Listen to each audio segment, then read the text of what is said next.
ஆரம்பிக்கும் போது சொல்லுவோம் இல்லையா, இந்த விழாவுக்கு வந்து ரொம்ப சந்தோஷமாக இருக்குன்னு. அந்த மாதிரி ரொம்ப ரொம்ப சந்தோஷமாக இருக்குது. ஏன்னா இந்த சந்தோஷம், இந்த விழா என்னுடையது கிடையாது. இருந்தாலும் இவ்வளோ சந்தோஷமாக இருக்குதுன்னு நினைக்கும் போது, இந்த படத்தினால ஏற்பட்ட அந்த நட்பு, அந்த ஒரு குடும்பம், நீங்கள் எல்லாரையும் பார்க்கும்போது சுற்றி போட்டுக்கோங்க, அவ்வளோ ஒரு அழகாக இருக்குது.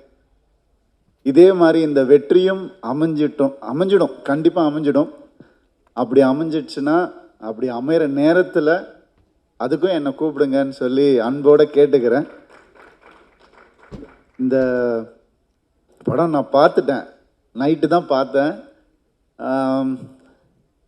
அந்த ஒரு ஆடட் அட்வான்டேஜ் இருக்குது எனக்கு. இந்த படம் வந்து பார்க்கும்போது நல்லா இருக்கு, நல்லா இல்லை, அதெல்லாம் தாண்டி வந்து ஒரு மிகப்பெரிய ஒரு உணர்வாக வந்து இந்த படம் எனக்கு வந்து இருந்துச்சு. இது கம்பேர் பண்ணலான்னு நான் நினைக்கிறேன். இந்த படத்தை பார்த்தது உன்னுடைய ரிவ்யூ கொடுக்குற அளவுக்கான தகுதி எனக்கு இல்லை. இன்னும் சினிமாவில் அதை நான் வளர்த்துக்கல.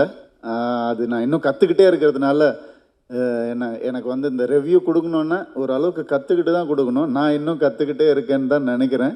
அதனால் ரிவ்யூ கொடுக்க நான் விரும்பலை. இந்த படம் ஒரு மிகப்பெரிய உணர்வை உங்களுக்கு ஏற்படுத்தும். அதுதான் சக்ஸஸ்ன்னு நினைக்கிறேன். ஸோ கண்டிப்பாக சக்ஸஸ்ன்றது மட்டும் எனக்கு நல்லாவே தெரியுது. பாலு மகேந்திரா சாருடைய வீடு படம் நமக்கெல்லாம் எவ்வளோ பிடிச்சதோ, இந்த படம் அந்த அளவுக்கு கண்டிப்பாக பிடிக்கும்ன்ற பெரிய நம்பிக்கை எனக்கு இருக்குது. அதை வந்து எல்லாரும் இந்த படம் ரிலீஸ் ஆனதுக்கப்புறம் கண்டிப்பாக அதை பற்றி பேசுவாங்க, மென்ஷன் பண்ணுவாங்கன்னு நான் நம்புகிறேன். ஏன்னா அந்த உணர்வு வந்து only because of Shri Ganesh தான் நமக்கு ஏற்பட்டது. All the best. Balu Mahendra சாரை விட மிகப்பெரிய டைரக்டராக வரணும்னு நான் ஆசைப்பட்றேன். All the best to you. And இந்த படம் சக்ஸஸ்க்கு அப்புறம் அருணுஷா வந்துட்டு கார் இருக்கா, இது இல்லை இல்லை எல்லாம் சொன்னார் இல்லையா ராம் சார். இந்த படத்துக்கு அப்புறம் பல காரை நீங்கள் வாங்குவீங்கன்ற பெரிய நம்பிக்கை எனக்கு இருக்குது. அண்டு ஆனால் இந்த மனுஷன் எப்படின்னா, அவன் வாங்கிக்க மாட்டான், மற்றவங்களுக்கு டைரக்டருக்கு வாங்கி கொடுப்பாரு. மற்றவங்களுக்கு வாங்கி கொடுக்குற மனுஷன் இந்த மனுஷன். உண்மையாகவே மனுஷன் பாணி, இதே மாதிரி இரு. உன்னுடைய அன்புக்கும் பாசத்துக்கும் பல பேர் இங்கே கட்டுப்பட்டு இருக்காங்க. All the best. அண்ட் என்னையும் அழைச்சதுக்கு ப்ளீஸ் ப்ளீஸ் உட்காரு. எந்த ஒரு ஹீரோ படமும் ரிலீஸ்க்கு முன்னாடி இன்னொரு ஹீரோக்கு போட்டு காட்டி பர்சனலாக பண்ண மாட்டாங்க. ஆனால் நானும் சித்தார்த்து என்றைக்குமே ஹீரோஸ் மாதிரி நாங்கள் இருந்ததே இல்லை. நாங்கள் எப்போ ஃப்ரெண்ட்ஸ் ஆனோம், எங்கே மீட் பண்ணோம், ஆகிட்டோம், அப்படியே வளர்ந்துட்டோம். அவன் எப்போவுமே சொல்லுவான் சித்தார்த் வந்துட்டு, டேய் நீ வந்து நான் பொம்மரையில் பண்ணல, நீ சந்தோஷபுரம் பண்ணல, ஆமாம் இப்போ என்னடா பண்ணுற அப்படின்னு நான் கேட்டேன். நீ அடுத்தது ஏதாவது, நான் உனக்காக தான் வேறு கதை கேட்டிருக்கேன், ஏன்னா நான் தெலுங்கில் பண்ண நீ அதை தமிழில் பண்ணிவிடுவல அப்படிலாம் சொன்னான். அப்போல்லாம் நான் மனசுக்குள்ளேயே ஒரு விஷயம் வச்சுருந்தேன். இப்போ தான் நான் எதுவுமே வச்சுக்கிறது இல்லையே. இப்போ சொல்லட்டுமா, ஏன்டா டேய், உனக்கு ஒரு ஹிட்டு கொடுக்கறதுக்காக எங்கள் வீட்டுக்குள்ளேயே நாங்கள் ஒரு டைரக்டரை வளர்த்து அவனுக்கு எங்கள் கதையை கொடுத்து ஸ்க்ரீன் ப்ளே எழுதி உனக்கு பொம்மரில்லுன்னு ஒரு படம் கொடுத்தா இப்படிலாம் நீ கிண்டல் பண்ணுவ அப்படின்னு நான் நினச்சேன். ஸோ அதனால் ஒன்றா வளர்ந்துட்டோம், அப்படியே பல கதைகள் பார்த்து அப்படியே வளர்ந்துட்டோம். இன்றைக்கும் அவரை பார்க்கும்போது எனக்கு அதே சந்தோஷம், என்றைக்குமே அது இருக்கணும்னு ஆசைப்பட்றேன். அவருடைய திறமை வந்து நம்ம எல்லாருக்குமே தெரியும். ஆனால் இந்த படம் பார்க்கும்போது நான் கோமாளி பண்ணியிருக்கிறதுனால, ஸ்கூல் கேரக்டர் பண்ணியிருக்கிறதுனால நான் கொஞ்சம் ஏர்லியாக பண்ணிட்டேன். ஆனால் நீ ரொம்ப லேட்டாக பண்ணியிருக்கிற, ரொம்ப கஷ்டம். அது வயசை பற்றி பேசலை, பர்ஃபார்மன்ஸ் பற்றி நான் பேசுகிறேன், வேறு எதுவுமே கிடையாது. அந்த ஒரு ஷார்ட் நீங்கள் நோட்டீஸ் பண்ணுங்கள். இது வந்து என்னை ரெஃபரன்ஸாக கூட வச்சு அந்த ஷார்ட்டை பாருங்கள். அப்புறமா ரிலீஸ்க்கு அப்புறம் அந்த ஒரு செவுத்துலேயே சாஞ்சிட்டு பேசுவார். அந்த வயசில், ஒரு 17 வயசில் அப்படி தான் இருந்தோம் நம்ம எல்லோரும். அதை நோட்டீஸ் பண்ணி அந்த ஒரு கேஷுவலாக செவுத்தில் சாஞ்சிட்டு, அதே வந்து ஒரு 25 வயசில் பார்த்திங்கன்னா அப்படி பண்ண மாட்டார் அவர். ஒரு மனுஷன் வந்துட்டு அவனுடைய ஸ்கூல் டேஸ்லேருந்து கிட்டத்தட்ட ஒரு 45 வயசு வரைக்கும், ஆமாம் இல்லை கதை சொல்ல, 45 வயசு வரைக்கும் எப்படி வந்து அந்த வளர்ச்சி, அந்த டிரான்ஸ்ஃபர்மேஷன் ரொம்ப கஷ்டம் அது பண்ணுறது. அண்ட் எனக்கு ரொம்ப சந்தோஷமாக இருந்துச்சு. சில விஷயங்கள் அவர் நோட்டீஸ் பண்ணி பண்ணதை பார்க்கும்போது ரொம்ப ரொம்ப சந்தோஷமாக இருந்துச்சு. எப்போவுமே சித்தார்த் பற்றி எனக்கு ஒன்று தோணும், தப்பான படங்கள் பண்ணதில்லை அவர். அது அது வந்து ரொம்ப கஷ்டம், சினிமாவில் வந்து ரொம்ப கஷ்டம். அண்ட் எப்போவுமே நீ தப்பான படம் பண்ணக்கூடாதுன்னு நான் வேண்டிக்கிறேன். All the best and keep giving great movies. உன்னை நம்பி பல டைரக்டர்ஸ் இருக்காங்க, அவங்களுக்கு நீ ஒரு ஒரு ஒரு எக்ஸாம்பிளாக இருக்க அப்படின்னு நினைக்கும் போது, ஒரு சப்போர்ட்டாக இருக்கன்னு நினைக்கும் போது ரொம்ப சந்தோஷமாக இருக்குது. All the best. அண்ட் எனக்கு என் யூனிட்லேயே பேர் ஞாபகம் இருக்காது எனக்கு. Chaitra and Meetha Meetha sorry மீதா, உங்களுடைய குட் நைட் படம் பார்த்தேன். உண்மையாகவே ஆஃப் ஆகிட்டேன் நான் பார்த்துட்டு. அவ்வளோ அழகாக பெர்ஃபார்ம் பண்ணியிருந்தீங்க. நான் அப்படியே நேரில் கூட ஒரு தடவை மீட் பண்ணி சொல்லணும்னு நான் ரொம்ப நாளாக நினச்சிட்டு இருந்தேன். மணிகண்டனை பார்ப்போம், உங்களை பார்க்கறது இல்லை. அதனால இந்த ஆப்பர்ச்சுனிட்டியில் சொல்லிக்கிறேன், ஒண்டர்ஃபுல் பர்ஃபார்மன்ஸ். பட் இந்த படம் உங்களுக்கு குட் மார்னிங் தான். இப்போத்துலேருந்து உங்களுக்கு நல்ல ஒரு வீடியோலாம் இருக்க போகுது.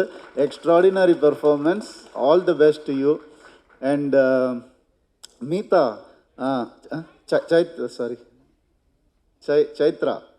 சைத்ரா வந்துட்டு எப்படின்னா, புதுமுகம்னாலே ஒரு ஒரு அட்ராக்ஷன் இருக்கணும் கண்டிப்பாக. அதனால தான் அவங்க அந்த படத்தில் செலக்ட் பண்ணியிருப்பாங்க. இந்த படம் வந்து your performance is attractive to the core.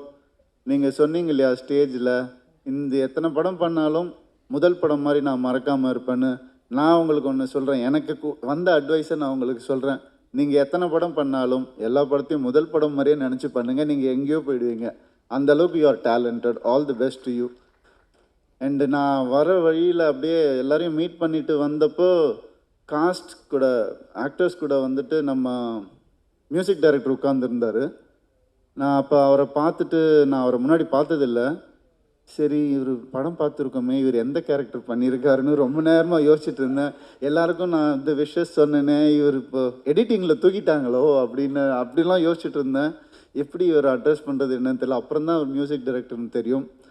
ஒரு டைரக்டருக்கும் ஒரு ஆக்டருக்கும் என்ன வேல்யூ இருக்கோ இந்த படத்தில், அதோடைய டபுள் வேல்யூ வந்து இந்த படத்தில் மியூசிக்கு. நான் வந்து 10th மினிட்ல all the best, all the best. 10th மினிட்ல வந்து நான் வந்து ஊழ்ந்துட்டேன், அப்படியே மியூசிக்கில் ஊழ்ந்துட்டேன். Please all the best. And மனசார சொல்கிறேன், you have a great future. The team that you working with which we are speaking right now, the team is also fabulous team. The two creative, அவங்களையும் விட்டுறாதீங்க. Extraordinary. நீங்கள் அந்த வேறு work பற்றி பேசுங்க, அவங்களும் சூப்பராக உங்கள் லைஃப் மிகப்பெரிய ஒரு சக்ஸஸ்ஃபுல்லாக இருக்க போகுதுன்னு நான் நம்புகிறேன். அண்ட் நான் என் லைஃப்பில் வந்து ரெண்டட் ஹவுஸில் இருந்ததே இல்லை. எப்போவுமே எனக்கு சொந்த வீடு தான் பிறந்ததுலேருந்தே. இப்போ நான் ரெண்டட் ஹவுஸில் இருக்கேன். ஸோ நிறைய ரிலேட் பண்ண முடிஞ்சுது. கூடிய சீக்கிரம் எனக்கு இந்த படம் பார்த்து ஒரு பெரிய இன்ஸ்பிரேஷனாக இருந்தது. என் லைஃப்பை ரீலிவ் பண்ண மாதிரி இருந்துச்சு. என் லைஃப்பை லிவ் பண்ண போகிறேன்னு தோணுச்சு. இனிமேந்து நல்லபடியாக ஒரு படம் அந்த ஒரு இன்ஸ்பிரேஷனை எல்லாருக்கும் கொடுத்தாலே போதும். அந்த இன்ஸ்பிரேஷனை இந்த படம் கொடுத்துருக்கு. ஐயா, உங்கள் பையனை செம்மையாக வளர்த்துருக்குறீங்க, வேறு லெவல். அருண் வந்து எப்போவுமே ஒரு நண்பனாக எங்கள் கூட இருக்கணும்னு நான் ஆசைப்பட்றேன்.